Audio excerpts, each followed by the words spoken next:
நீ மேலே இருக்க வேண்டிய கீழாயிட்ட, நீ நல்லா இருக்க வேண்டியவன் ஒன்றும் இல்லாமல் ஆயிட்ட, நீ தலையாக இருக்க வேண்டியவன் வாளாயிட்ட. இப்போ தேவனுடைய ராஜ்யத்தை பிரசங்கித்து கொண்டு வருகிற இயேசு பிரசங்கம் பண்ணிட்டு வர்றாரு. என்ன சொல்றாரு? ரிப்பென்ட் அப்படின்றார். ரிப்பென்ட்னா அப்பா கீழே போயிட்டியே, மேலே வா, மனம் திரும்பு, மேலே வா, நீ இருந்த இடத்துக்கு வா, கடவுள் உன்னை வச்ச இடத்துக்கு வா, உன்னை எப்படி உண்டாக்குனாரோ அப்படிப்பட்ட ஒரு நிலைக்கு நீ திரும்ப வரணும். அதுதான் சுவிசேஷம். கிறிஸ்தேசுவே என் நம்பிக்கை, கீதம் வெளிச்சம் பேலானே, இம்மூலைக்கல் அசையாதே, பெருமழை புயல் காற்றுக்கும் ஒப்பில்லாத மாண்பாதே, என் பயங்கள் நீக்கினாதே, எனக்கெல்லாம் என் இயேசுவே அவரது அன்பு போதுமே.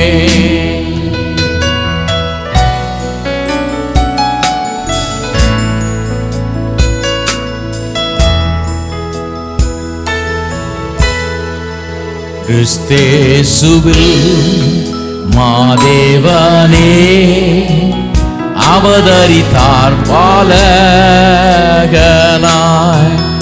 அன்பின் இவான் ரட்சகரை பாவமந்த பகைத்தாரே,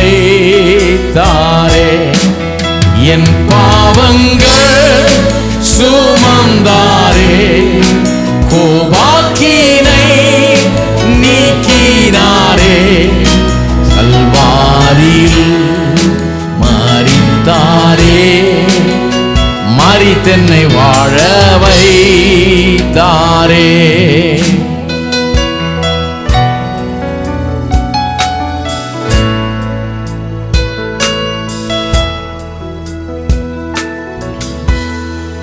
கல்லறையில் சடலமாய் ஒளியை இருள் சூழ்ந்தேட்டாதே, மகிமையாய் உயிர்த்தாரே, மரணத்தை வென்றெழுந்தாரே, என் பாவங்கள் சாபங்களே நீர் நீக்கினீர் என் இயேசுவே, ரத்தத்தால் நீட்டி நானும் சொந்தமானே, நீரே சொந்தம். சென்னையில் சாம்பி செல்லத்துறை நடத்தும் போதகர்கள் கருத்தரங்கு 2017 பிப்ரவரி 15, 16, 17 ஆகிய நாட்களில் நடைபெற உள்ளது. இடம் அப்போஸ்தல ஐக்கிய சபை, சென்னை. நேரம் காலை 9 மணி முதல் மாலை 5 மணி வரை. இக்கருத்தரங்கில் செய்திகள் தமிழில் மட்டுமே வழங்கப்படும். இக்கருத்தரங்கில் கலந்து கொள்ள பதிவு கட்டணம் ரூபாய் 700 செலுத்தி முன்பதிவு செய்தல் அவசியம். மேலும் விவரங்களுக்கு உடனே தொடர்பு கொள்ளவும்.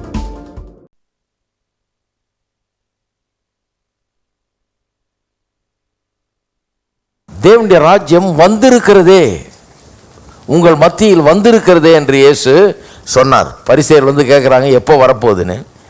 அவர் சொல்கிறாரு, இது பிரத்யட்சமாக வராது, இதோ இங்கே அதோ அங்கேன்ற மாதிரி இருக்காது, அப்படி பார்க்குற விதத்தில் இருக்காது. தேவனுடைய ராஜ்யம் உங்கள் மத்தியில் வந்திருக்கிறதே என்னார். அப்போனா என்ன அர்த்தம்? இவரெல்லாம் மத போதகர்கள் தேவனுடைய ராஜ்யத்தை குறித்த பழைய ஏற்பாட்டு வசனங்கள் எல்லாம் நல்லா அறிந்து வைத்து எதிர்பார்த்துட்டு இருக்காங்க. எப்போ வரப்போகுதுன்னு எதிர்பார்த்துட்டு இருக்காங்க. இவருடைய ஊழியத்தில் ராஜ்யத்தின் சில அறிகுறிகளை காணுகிறார்கள். குருடர் பார்வையடைகிறார்கள், செவிடர் கேட்கிறார்கள், சப்பானிகள் நடக்கிறார்கள், குஷ்டரோகிகள் சுத்தமாகிறார்கள், மரித்தோர் கூட உயிரோடு எழுந்திருக்கிறார்கள், தரித்திரருக்கு சுவிசேஷம் பிரசங்கம் பண்ணப்படுகிறது. இதெல்லாம் நடக்கும்னு ஏசாயா தீர்க்கதரிசி ஏற்கனவே சொல்லியிருக்கிறார். தேவனுடைய ராஜ்யம் வரும்போது இப்படியெல்லாம் நடக்கும்னு, இப்படிப்பட்ட காரியங்கள்லாம் காணப்படும் சொல்லியிருக்காரு. அது காணப்படுது. ஆனால் இவரை பார்த்தா ராஜா மாதிரி தெரியல. இவர் வேற மாதிரி இருக்காரு, பிரசங்கியாராக இருக்கிறாரு. இவரை இப்போ ராஜான்னு சொல்கிறதா, இவர் என்னன்னு சொல்கிறது? ராஜ்யம் வந்துருச்சா என்னன்னு நினைக்கிறது அவங்க தெரியாமல் தான் கேட்குறாங்க, ராஜ்யம் எப்போ வரப்போகுதுன்னு. அப்போ இந்த மத போதகர்களுக்கு ராஜ்யம் வந்திருக்குதுன்றது தெரியல. ராஜ்யம் அவர்கள் மத்தியிலே இருக்குது. அவங்க கண் பார்க்குற தூரத்தில் இருக்குது, இவங்களுக்கு கை எட்டுற தூரத்தில் இருக்குது. இவங்க அந்த ராஜ்யத்துக்குள்ளே பிரவேசிக்கலாம், அதை அனுபவிக்கலாம், அவ்வளோ கிட்ட இருக்கிறாங்க. ஆனால் அவர்களுக்கே என்ன தெரியல, ராஜ்யம் வந்திருக்கிறதுங்கிறது விளங்காம இருக்குது. அப்போ அதுதான் ஏசு சொல்கிறாரு, வந்திருக்குது ஆனால் பிரத்யட்சமாக வராது, அதனால தான் உங்களுக்கு தெரியலன்றார். பிரத்யட்சமானா கண்ணில் பார்க்குற அளவுக்கு இதோ அதோன்னு காமிக்க முடியாது. ஒரு மாளிகை, ஒரு பெரிய அரண்மனை, ராஜா குல்லா எல்லாம் காமிக்க முடியாது. இது வேற, இது வந்திருக்குது. ஆனால் உங்களுக்கு தெரியாத விதத்தில் வந்திருக்குது, உங்களுக்கு அவ்வளோ சுலபமாக அறிந்து கொள்ளாத விதத்தில் இது வந்திருக்கிறது என்று அவர் சொல்லுகிறார். அப்போ போன வாரத்தில் இதை குறித்து போய்த்துட்டு இருக்கும்போது நான் காண்பித்தேன் இல்லையா, போன 3 வாரங்களை காமிச்சிட்டு வரேன் வேத வசனம். அதனால தான் மத்தேயு, மார்க், லூக்காஸ், யோவானில் பார்த்தீங்கன்னா சில வசனங்கள் ராஜ்யம் வந்துருச்சுன்ற மாதிரி சொல்லுது, சில வசனம் வரப்போகுதுன்ற மாதிரி சொல்லுது. எது உண்மை? வந்துருச்சா வரப்போதா? சிலர் வரப்போகுதுன்றாங்க, சிலர் வந்துருச்சுன்றாங்க. சிலர் வந்துருச்சுன்னு சொல்கிறது வரலையா, இன்னும் சமீபமாக இருக்குதுன்னு அர்த்தம், அது கிட்ட வந்துருச்சுன்னு அர்த்தம், இன்னும் வரலன்னு அர்த்தம். இது நியரு, நாட் ஹியர் அப்படின்றாங்க. இப்படியெல்லாம் சொல்கிறவங்களாம் இருக்கிறாங்க. ஆனால் நான் உங்களுக்கு காண்பித்தேன், இல்லை இது வந்துருச்சு, வரப்போகிறதும் ஒன்று. இது அதாவது இது ஒரு விதத்தில் வந்து விட்டது, இன்னொரு விதத்தில் வரப்போகிறது. முன்ருசி இப்போ வந்துருச்சு. ராஜ்யம் என்னைக்கு இயேசு மாம்சத்தில் வெளிப்பட்டது, பூமியில் கல்வாரி சிலுவையில் மரித்து உயிரோடு எழுந்தாரோ அன்றைக்கே தேவனுடைய ராஜ்யமானது இந்த உலகத்துக்குள்ளே வந்து விட்டது, வந்திருக்கிறது. இன்றைக்கு இருக்கிற தேவனுடைய ராஜ்யம் வந்துருச்சு. The reality of God's kingdom is present. It's a present reality. அது இன்னைக்கே வந்துருச்சு. ஆனால் இதனுடைய முழுமையான நிறைவேறுதல் 2ஆம் வருகையில் அவர் வரும்போது ராஜ்யம் ஸ்தாபிக்கப்படும். அதனுடைய முழுமையான நிறைவேறுதல் பின்னாடி வரப்போகிறது. அப்போ முன்ருசி வந்துருச்சு, ராஜ்யம் ஆரம்பமாயிடுச்சு. அதைத்தான் இங்கிலீஷில் எப்படி சொல்கிறாங்க, இனாகிரேட்டட் கிங்டம்ன்றாங்க. கிங்டம் இனாகிரேட் பண்ணப்பட்டு விட்டது, ஆரம்பமாகி விட்டது. ஒருத்தர் எலெக்ஷன் ஜெயித்து பதவி ஏற்கும்போது என்ன ஆகுது, அவருடைய ராஜ்யம் ஆரம்பமாகிறது. அதுபோல தேவனுடைய ராஜ்யம் இயேசு கிறிஸ்துவனுடைய முதலாவது வருகையின் மூலமாக, மாம்சத்தில் வந்தது முதலாவது காரியத்தின் மூலமாக ஆரம்பமாகிவிட்டது. அதன் விளைவாக தான் சோகமாகறாங்க, பிசாசு ஓடுது, மரித்தோர் எழுந்திருக்கிறாங்க, தரித்திற்கு சுவிசேஷம் பிரசங்கிக்கப்படுகிறது, எல்லாம் பண்ணுது. அவரே சொல்றாரு, ஆமாம் வந்துருச்சு அப்படின்றாரு. சரி, இது இந்த ராஜ்யத்தினுடைய வார்த்தையை குறித்து போன வாரம் கடைசியில் சில நிமிஷங்கள் பேசணும். இந்த ராஜ்யம் வந்திருக்குன்றாங்களே, எங்கே வந்திருக்குது, எப்படி பார்க்க முடியுது, எப்படி இது கிரியை செய்யுது? நான் காண்பித்தேன் உங்களுக்கு. இது தேவனுடைய வார்த்தையின் மூலமாக, இது ராஜ்யத்தின் வார்த்தை என்று அழைக்கப்படுகிறது. வேர்ட் ஆஃப் த கிங்டம் என்று மத்தேயு 13:19 அது குறித்து சொல்லப்பட்டிருக்கிறது. The word of the kingdom, ராஜ்யத்தின் வார்த்தை. இது இந்த ராஜ்யத்தின் வார்த்தையின் மூலமாக தான் இந்த ராஜ்யம் நமக்குள்ளே பிரவேசித்து நமக்குள்ளே கிரியை செய்கிறது, நம் மத்தியிலே இருக்கிறது. வந்துருச்சு தேவனுடைய ராஜ்யம். எங்க வந்துருச்சு? வார்த்தையின் மூலமாக வந்திருக்குது. தேவனுடைய வார்த்தையின் மூலமாக நம்ம மத்தியிலே வந்திருக்குது. இன்னைக்கு வார்த்தையை கேட்டுட்டு இருக்கிறீங்க. இந்த வார்த்தை உங்கள் இருதயமாகிய உங்களுடைய இருதயம் நல்ல நிலம் போல இருக்கிற உங்களுடைய இருதயத்துக்குள்ள போகிறது. அது அந்த உள்ளத்திலே அது விதைக்கப்படுகிறது. அது தொடர்ந்து அங்கே வளருகிறது. 30, 60, 100 பலன் கொடுக்கிறது. அந்த வசனத்தை வாசனை இல்லையா, விதைக்கிறவன் வசனத்தை விதைக்க புறப்பட்டான். சில விதைகள் வழியருகே விழுந்தது, சில விதைகள் கற்பாறையான இடத்துல விழுந்தது, சில விதைகள் முள்ளுள்ள இடங்களில் விழுந்தது, சில விதைகள் நல்ல இடத்துல நல்ல நிலத்தில் விழுந்தது. நல்ல நிலத்தில் விழுந்த விதைகள் 30, 60, 100 பலன் தருகிறது. அப்போ இந்த பேரபிள் ரொம்ப முக்கியம். இந்த ஓமை ரொம்ப முக்கியம் பாருங்க, ராஜ்யத்தின் ஓமை. ஏன்னா இது ராஜ்யம் எப்படி இன்னைக்கு வேலை செய்யுதுன்றதை காண்பிக்கிற ஒரு ஓமை அது. அதனால தான் அது ரொம்ப முக்கியம். இன்னைக்கு எப்படி ராஜ்யம் வேலை செய்யுது? வார்த்தையின் மூலமாக வேலை செய்யுது. அது வேலை செய்யும்போது வெவ்வேறு விதமாக பலன் கொடுக்கிறது. வெவ்வேறு விதமாக பலன் கொடுக்குதுன்னா சில நேரத்தில் விதை சரியில்லைன்னு அர்த்தம் கிடையாது. விதை நல்லா தான் இருக்குது. நிலம் சில நேரத்தில் அந்த அளவுக்கு அதை ஏற்றுக்கொண்டு அதை விளைவிக்கிறது இல்லை. நிலத்துக்கு ஏற்ற மாதிரி, அந்தந்த இருதயத்துக்கு ஏற்ற மாதிரி, யார் யார் எந்த அளவுக்கு கேட்டு இதை புரிந்து கொள்ளுகிறார்களோ, இதுக்குள்ளெல்லாம் போக போகிறோம் பாருங்க. நல்லா எந்த அளவுக்கு நீங்கள் கேட்குறீங்க, எந்த அளவுக்கு உங்களுக்கு இது புரியுது, அதை பொறுத்து தான் அது இருக்குது. மத்தேயு 13 அதிகாரத்துக்கு கொண்டு போக போகிறேன். கேட்டு புரிந்து கொள்ளாவிட்டால் இந்த விதைக்கப்பட்ட வசனத்தை பிசாசானவன் உடனே வந்து எடுத்து போடுகிறான். அப்ப எந்த எந்த அளவுக்கு கேட்கிறோம், எந்த அளவுக்கு இதை ஆழமா புரிந்து கொள்றோம், இதை வச்சுதான் 30, 60, 100 அப்படின்னா என்ன அர்த்தம்? சில காரியங்களில் 30% பலனை பார்க்குறோம், சில காரியங்களில் 60% பலனை பார்க்குறோம், சில விதங்களில் 100% பலனை பார்க்குறோம். சில ஆட்களில் 30% பார்க்குறோம், சில ஆட்களில் 60 பார்க்குறோம், சில ஆட்களில் 100% பலனை பார்க்குறோம். ஏன்? அவர்கள் கேட்குற விதம், அவர்கள் ஏற்றுக்கொள்கிற விதம், அவர்கள் புரிந்து கொள்கிற விதம், இதெல்லாம் அதோட சம்மந்தப்பட்டிருக்கு. இப்படி தான் ராஜ்யம் வேலை செஞ்சுட்டு இருக்குது. நிறைய பேருக்கு பாருங்கள், கிறிஸ்தவர்களுக்கு இன்றைக்கு ராஜ்யம் இன்னைக்கு கிரியை செய்துக்கிட்டு இருக்குது, கிரியை நடப்பித்துட்டு இருக்குது. இந்த ராஜ்யத்தின் வல்லமை இங்கே பிரவேசித்து நம்முடைய உள்ளங்களிலேயும் நம்முடைய வாழ்க்கையிலையும் கிரியை நடப்பித்து கொண்டிருக்கிறதுன்னு புரியல. அவங்க என்ன நினச்சிட்டு ஏதோ பெருசாக நடக்கும், பிரத்யட்சமாக வரும்ன்ற மாதிரி பார்த்துட்டு இருக்கிறாங்க. இவங்க பார்க்கக்கூடிய அளவுக்கு வரும், இவங்க கை நீட்டிதோ அப்படின்னு சொல்கிற மாதிரி வரும்னு பார்க்குறாங்க. கிடையாது. இது எப்படி வருது? கர்த்தருடைய வார்த்தையினாலே வருகிறது. இந்த வார்த்தையை தான் நிறைய பேருக்கு புரிந்து கொள்ளுது. இந்த வார்த்தையினுடைய முக்கியத்துவத்தை தான் இன்றைக்கு புரிந்து கொள்ள முடியல நிறைய பேருக்கு. இன்றைக்கு இருக்கிறதுலே ரொம்ப முக்கியம் இன்னைக்கு நான் பிரசங்கம் பண்ணி கொண்டிருக்கிற இந்த வார்த்தை. ஏன்னா இது மூலமாக தான் ராஜ்யம் உங்களுக்குள்ள வேலை செய்ய முடியும், ராஜ்யத்தின் வல்லமை உங்களுக்குள்ள வேலை செய்ய முடியும். இன்றைக்கு நான் பிரசங்கிக்கிற இந்த வார்த்தையின் மூலமாக தான் இந்த ராஜ்யத்தின் ஆளுகை உங்கள் வாழ்க்கையில் நடைபெற முடியும். இது மூலமாக தான் உங்கள் வாழ்க்கையில் ராஜ்யத்தின் நன்மைகள் காணப்பட முடியும். இந்த ராஜ்யத்தின் நன்மைகள் உங்கள் வாழ்க்கையில் வந்து எப்படி வரும், அது எப்படி உங்களை நிரப்பும்? இந்த வார்த்தையின் மூலமாக தான். அதனால தான் சொல்கிற பாருங்க, இன்றைக்கி நிறைய கிறிஸ்தவர்கள் கூட அந்த பரிசேயர் மாதிரி தான் இருக்கிறாங்க. எங்கே எப்போ வரும்னு கேட்டிருக்காங்க, ஆனால் அவர் சொல்கிற வந்துருச்சேன்றார். இன்றைக்கி நிறைய கிறிஸ்தவங்க எப்படி வரையா, எது வரும் அப்படின்னு கேட்டுருக்காங்க. நான் சொல்கிறேன் இல்லையா, எப்போவுமே சிலர் வந்து இங்கே வந்து உட்கார்ந்த உடனே சரி பிரசங்கம் முடித்த உடனே அவர் ஏதோ பண்ணுவார் அப்படின்னு நினச்சிட்டு இருக்காங்க. முடித்த உடனே ஒன்றும் பண்ண போகிறதில்ல, கொஞ்ச நேரம் ரெஸ்ட் எடுக்க போகிறேன், வேறு ஒன்றும் பண்ண போகிறதில்ல. முடித்த உடனே எல்லாம் முடிஞ்சிருச்சு. அதனால் முடிக்கிறதுக்கு முன்னால் நல்லா கவனிங்க. ஏன்னா இந்த ராஜ்யம் இப்போ வேலை செஞ்சிட்டு இருக்குது, இந்த வசனத்தின் மூலமாக வேலை செஞ்சுட்டு இருக்கு. முடித்த உடனே அவர் ஏதோ பண்ணுவார், கையை வைப்பார், எதோ ஆட்டுவார், நம்ம பண்ணுவார் அப்படின்ற மாதிரி சிலர் வெயிட் பண்ணிட்டு இருக்காங்க. ஒன்றும் பண்ணுறதில்ல. ஏன்னா இந்த ராஜ்யம் எதன் மூலமாக வேலை செய்யுது, எப்படி வேலை செய்யுது, இந்த ராஜ்யம் எப்படிப்பட்டது? வசனத்தின் மூலமாக வேலை செய்கிறது கொள்வது. எங்கே வேலை செய்யுது? உங்கள் உள்ளத்தில் வேலை செய்யுது. இந்த வசனம் உங்கள் உள்ளே போய் அந்த உள்ளத்தில் அது ஒரு காரியத்தை உண்டாக்கி அதன் மூலமாக உங்கள் வாழ்க்கையில் 30, 60, 100 பலனை கொடுக்கிறது. எத்தனை பேருக்கு வழங்குது? இப்போ ராஜ்யம் அப்படி தான் வேலை செஞ்சுட்டு. அதனால தான் இதை கவனிக்கணும் ரொம்ப. இந்த வந்து கேதராக இங்கே உட்காந்து ஏன் ஆராதிக்கிறோம்? இந்த வசனத்துக்கு நம்முடைய இருதயத்தை நல்லா ரெடி பண்ணுறோம்.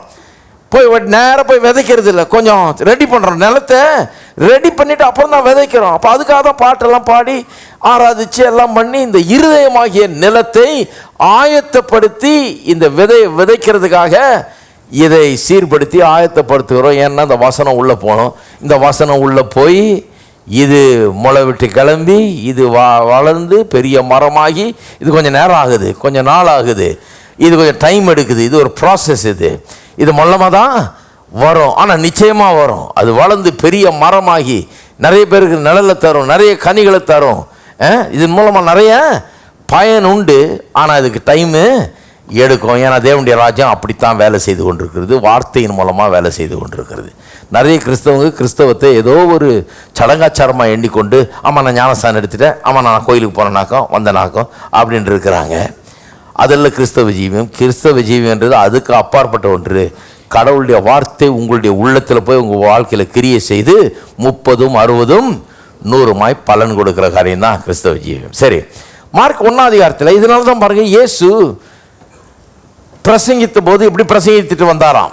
14 யோவான் காவலில் வைக்கப்பட்ட பின்பு இயேசு கலிலேயாவில் வந்து தேவனுடைய ராஜ்யத்தின் சுவிசேஷத்தை பிரசங்கித்து, எந்த சுவிசேஷத்தை? தேவனுடைய ராஜ்யத்தின் சுவிசேஷத்தை பிரசங்கித்து, காலம் நிறைவேறிற்று, தேவனுடைய ராஜ்யம் சமீபமாயிற்று. காலம் நிறைவேறிட்டுனா வந்துருச்சுன்றாரு.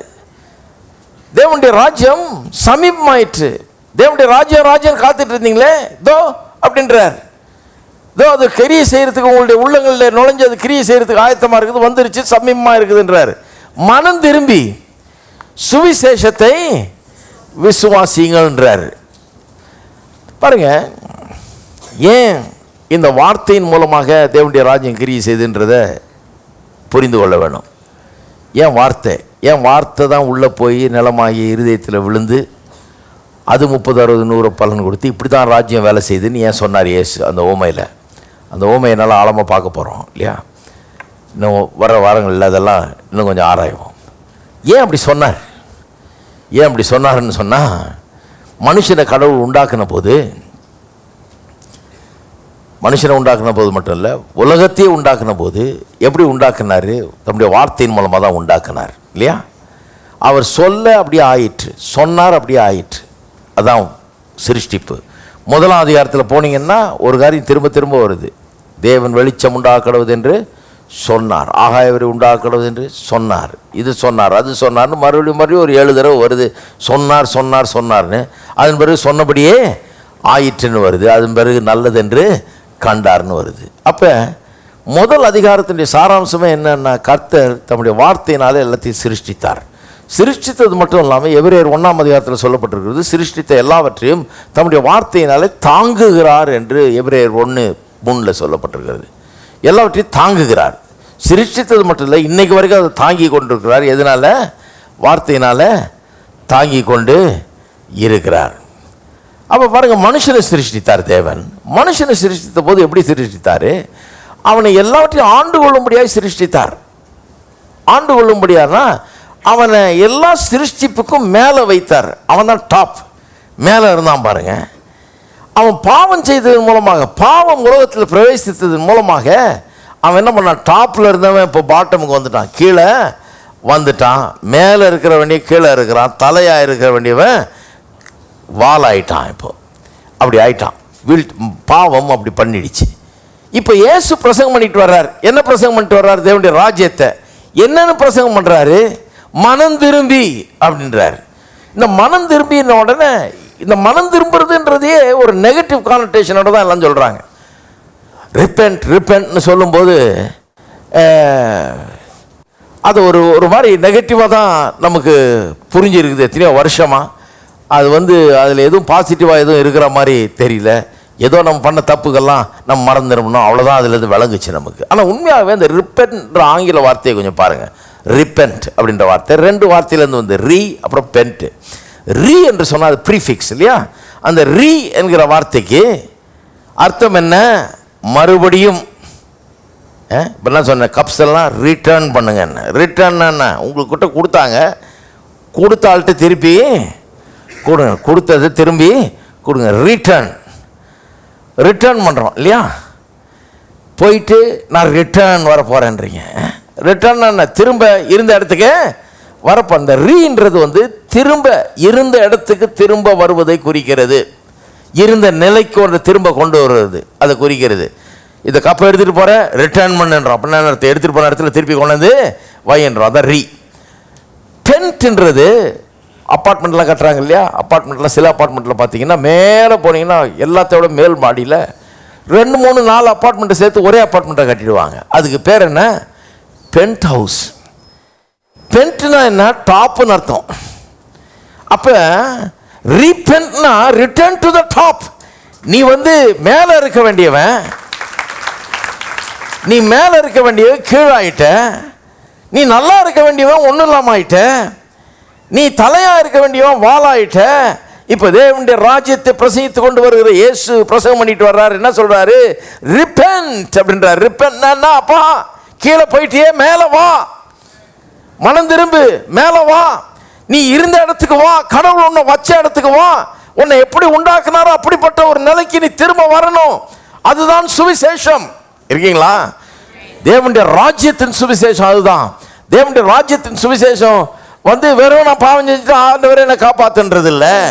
நான் ஏதோ ஒரு நிலையில் உண்டாக்கப்பட்டேன். ஆதாம்ல நான் உண்டாக்கப்பட்டேன், மேலே இருக்கும்படி டாப்பாக இருக்கும்படி உண்டாக்கப்பட்டேன். அதனால தான் ஆங்கிலத்தில் அந்த வசனம் அப்படி சொல்லியிருக்குது. உபாகம் 28 12ஆம் வசனம் இப்படி சொல்லுது, you shall be above only. இன்னொரு டிரான்ஸ்லேஷன் இப்படி சொல்லுது, you will only go up, never come down அப்படின்னு இருக்குது. அப்போ நீ மேலே மட்டும்தான் போவ, கீழே வரமாட்டேன் இருக்குது. அப்போ நான் சொல்லுகிறேன் பாருங்க, தேவனுடைய ராஜ்யத்தின் சுவிசேஷத்தை இயேசு பிரசங்கம் பண்றாரு. என்ன பிரசங்கம் பண்றாரு? Return to the top. நீ மேலே இருக்க வேண்டியவன் மேலே வா, நீ ஆள வேண்டியவன் திரும்ப ஆளுகை செய், எல்லாவற்றுக்கும் மேலானவன் நீ மேலானவனா இரு, கீழானவனா ஏன் இருக்கிற? ஹலோ, இருக்கிறீங்களா? இப்போ ரிப்பென்ட் வழங்குதா? ராஜ்யத்தின் சுவிசேஷமே அதனுடைய சாராம்சமே இதுதான். கடவுள் உங்களை எப்படி உண்டாக்குனார், எப்படி வச்சிருந்தார், அந்த நிலைக்கு திரும்ப உங்களை கொண்டு வரும்படியாக உள்ள ஒரு பிரசங்கம் இது. இப்படி ஒரு அழைப்பை கொடுக்கிறார். இந்த ராஜ்யத்திலே நமக்கு தேவையான அத்தனையும் இந்த ராஜ்யத்திலே வைக்கப்பட்டிருக்கிறது, இந்த ராஜ்யத்திலே இருக்கிறது. அதனால தான் பாருங்கள், இயேசு வந்து பிரசங்கிட்டு வரும்போது என்ன பிரசங்கம் பண்ணுறார்? எண்ணத்தை புசிப்போம், எண்ணத்தை குடிப்போம், எண்ணத்தை உடுத்துவோம் என்பதை குறித்து கவலை. ஏன் கவலைப்படாதீருங்க, பரவாயில்ல, அதெல்லாம் எல்லாம் கூட வெறும் வயிறோடு நம்ம பரலோகம் போயிடலாம் அப்படின்னா கிடையாது. கவலைப்படாதீருங்கள். ஆகாயத்து பறவைகளை பாருங்கள், லீலி புஷ்பங்களை பாருங்கள், இதையெல்லாம் காப்பாற்றி போஷித்து எல்லாம் நடத்துகிற தேவன். நீங்கள் அதை விட பெரிய ஆளாச்சு, உங்களை நடத்த மாட்டாரா, உங்களுக்கு போஷிக்க மாட்டாரா, உங்களுக்கு கொடுக்க மாட்டாரா அப்படின்னு சொல்லிட்டு கடைசியில் சொல்கிறாரு, தேவனுடைய ராஜ்யத்தையும் அவருடைய நீதியும் முதலாவது தேடுங்கள். முதலாவது தேவனுடைய ராஜ்யத்தையும் அவருடைய நீதியும் தேடுங்கள், அப்பொழுது இவைகளெல்லாம். அப்போ என்ன அர்த்தம்? இந்த ராஜ்யத்தில் உங்களுக்கு தேவையான அத்தனையும் இருக்குதுப்பா, நீ அதையெல்லாம் தேடாமல் இந்த ராஜ்யத்தை தேடு, இந்த ராஜ்யத்துக்குள்ளே வந்துரு, இந்த ராஜ்யத்தின் வாழு, இந்த ராஜ்யத்துக்குள்ளே உன்னை வச்சுக்க, இந்த ராஜ்யம் உனக்குள்ளே வந்து இந்த ராஜ்யம் உனக்குள்ளே ஆளுகை செய்யும் போது நீ இதுக்குள்ளே வந்துடும் போது என்ன ஆகும்? நீ எண்ணத்தை புசிப்போம், எண்ணத்தை குடிப்போம், எண்ணத்தை உடுத்துவோம் என்பதை குறித்து கவலையே உனக்கு தேவையில்லை. ஏன்னா இந்த ராஜ்யம் வந்து அற்புத விதமாக உன்னுடைய தேவைகளை எல்லாம் சந்திக்கக்கூடிய ராஜ்யம்.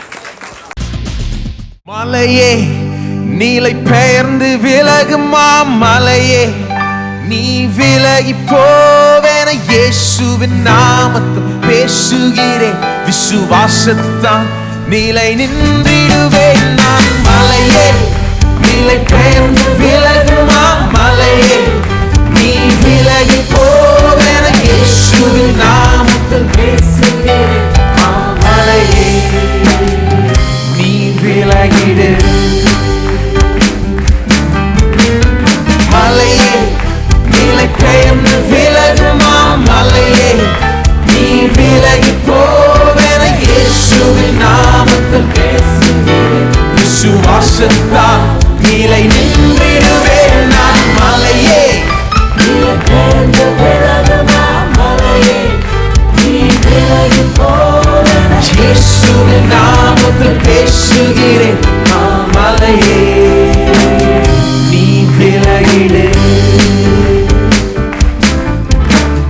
நோய்களை நீக்கி மீட்டிடவே கிறிஸ்தேசுவே அதிகாரம் தந்தாரே, என் நாமத்தை விசுவாசத்தில் கூறு என்றார், அப்போது மலையும் எந்த மலையும் பணிந்திடும். மலையே நீலை பெயர்ந்து விலகுமா, மலையே நீ விலகி போவேன இயேசுவின் நாமத்தில் பேசுகிறேன், விசுவாசத்தால் நிலை நின்றிடுவேன் நான். மலையே நீலை பெயர்ந்து விலகுமா, மலையே நீ விலகி போவேன இயேசுவின் நாமத்தில் பேசுகிறேன், மலையே நீ விலகிடு. ஓ மலையே நீலை பெயர்ந்து விலகுமா, மலையே நீ விலகி போவேன இயேசுவின் நாமத்தில் பேசுகிறேன், விசுவாசத்தால் நிலை நின்றிடுவேன் நான். மலையே நீலை பெயர்ந்து விலகுமா, மலையே நீ விலகி போவேன இயேசுவின் நாமத்தில் பேசுகிறேன், மலையே நீ விலகிடு. அற்புதம் பெற வேண்டி கேட்டாலும் பெரும் மலையது அங்கு நின்றிருந்தாலும்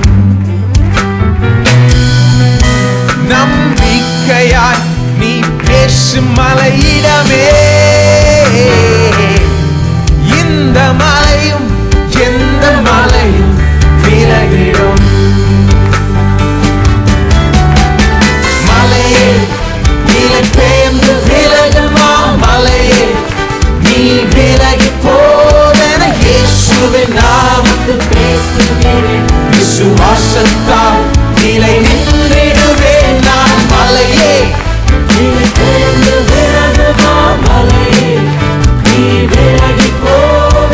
இயேசுவின் நாமத்தில் பேசுகிறேன் நான் மலையே நீ விலகிடு மலையே நீலை பெயர்ந்து விலகுமா மலையே நீ விலகி போவென இயேசுவின் நாமத்தில் பேசுகிறேன் விசுவாசத்தால் நிலை நின்றிடுவேன் நான் மலையே நீலை பெயர்ந்து விலகுமா மலையே நீ விலகி போவென இயேசுவின் நாமத்தில் பேசுகிறேன் நான் மலையே